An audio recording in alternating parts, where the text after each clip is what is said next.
Sous l'autorité du ministre d'État, ministre de la Justice et garde des Sceaux, M. Guillaume Ndjefa Atondoko Andali et le secrétaire général Bhutto Bo Lolimba King, la cellule de communication a mis en place un bulletin dénommé le Code de bonne conduite, qui est un instrument de sensibilisation et vulgarisation des notions sur l'éthique et de la déontologie dans le service de l'État congolais, qui est destiné à tous les fonctionnaires du ministère de la Justice en particulier et de la RDC en général. Ceci dans le but d'accompagner le ministre d'État dans sa vision de renforcer la crédibilité institutionnelle de la RDC, de moderniser l'appareil judiciaire et pénitentiaire, de développer des partenariats stratégiques et de consolider la diplomatie judiciaire régionale au service de la stabilité, de la paix et du développement de notre cher et beau pays, la RDC. Aujourd'hui, nous parlerons des devoirs de l'agent public de l'État, qui sont intégrité, discipline, loyauté et transparence. Le service public ne repose pas uniquement sur les compétences techniques de l'agent.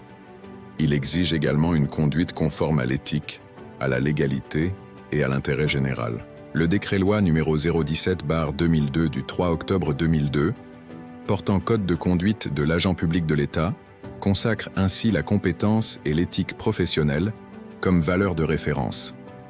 Son article 9 énonce plusieurs devoirs qui doivent guider l'agent public aussi bien dans l'exercice de ses fonctions que dans son comportement général. Préserver la confiance du public envers l'État.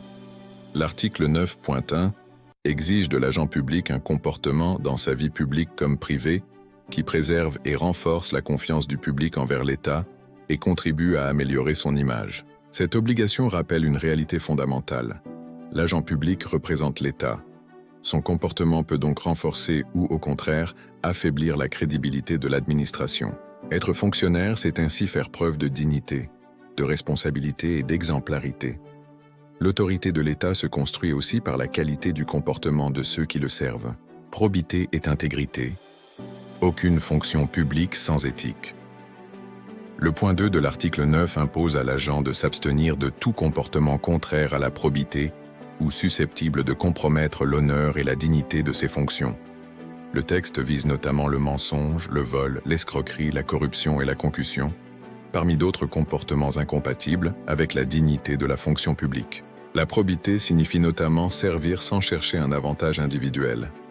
Un agent qui utilise sa fonction pour obtenir un bénéfice personnel porte atteinte non seulement à sa propre réputation, mais également à celle du service auquel il appartient.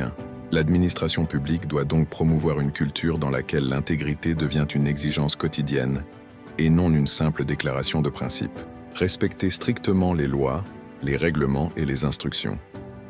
L'article 9.3 impose à l'agent public de s'acquitter de ses devoirs dans le respect des lois et règlements, des instructions ainsi que des règles déontologiques applicables à ses fonctions. Cela signifie que l'agent ne peut pas administrer selon ses préférences personnelles. Dans son travail, il doit connaître les textes qui régissent son service, respecter les procédures, exécuter régulièrement les instructions de la hiérarchie et observer les exigences déontologiques de sa profession. La discipline administrative est une condition de l'efficacité du service public. Elle garantit la continuité, la prévisibilité et la cohérence de l'action de l'État. Ne pas faire obstruction à l'action publique. Le point 4 de l'article 9 demande à l'agent d'éviter, dans l'exercice de ses fonctions, de faire obstruction à la mise en œuvre des politiques, décisions ou actions des pouvoirs publics. Cette disposition est particulièrement importante. Retarder volontairement un dossier, dissimuler une information administrative nécessaire, bloquer sans justification une procédure ou empêcher volontairement l'exécution régulière d'une décision publique peut compromettre le fonctionnement de l'administration. L'agent public est au service de la continuité de l'État. Il doit donc contribuer dans les limites de la légalité et de ses attributions à la bonne exécution des missions qui lui sont confiées. Transparence et déclaration des avoirs et dettes. Le point 5 de l'article 9 prévoit la déclaration des avoirs et dettes personnelles de l'agent ainsi que de ceux de sa famille immédiate à son entrée en fonction, annuellement pendant l'exercice de ses fonctions et au terme de sa carrière ou de son mandat, auprès de l'organe compétent prévu par le Code. Cette exigence participe d'un principe essentiel de bonne gouvernance, la transparence dans l'exercice de la fonction publique.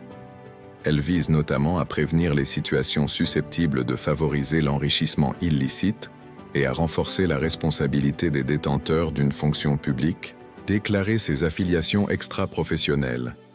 Enfin, le point 6 de l'article 9 prévoit que l'agent public déclare son affiliation aux organisations ou associations extra-professionnelles de son choix. Cette obligation doit être comprise dans une logique de transparence et de prévention des conflits d'intérêts. L'appartenance à une organisation ne doit pas conduire l'agent à détourner sa fonction, à favoriser certains intérêts ou à compromettre son impartialité dans le traitement des dossiers administratifs. L'article 9 du Code de conduite rappelle 6 exigences majeures.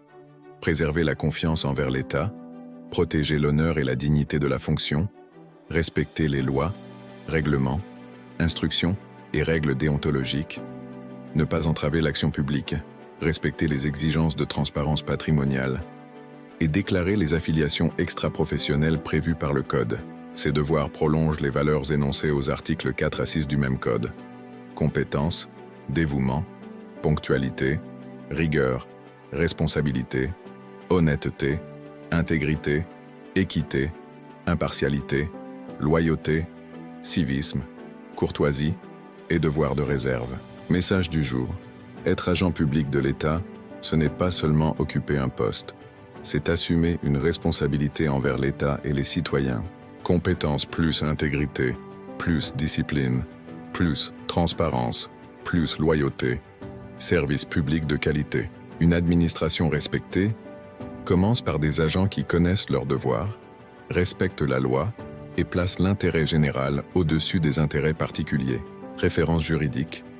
Décret-loi numéro 017/2002 du 3 octobre 2002, portant code de conduite de l'agent public de l'État, spécialement les articles 4 à 9. Rendez-vous mardi prochain pour un nouveau message sur le code de bonne conduite de l'agent public de l'État, présenté par la cellule de communication du secrétariat général au ministère de la Justice, sous la conduite du directeur-chef de service, Léon Mboyo Shabani Ikuku.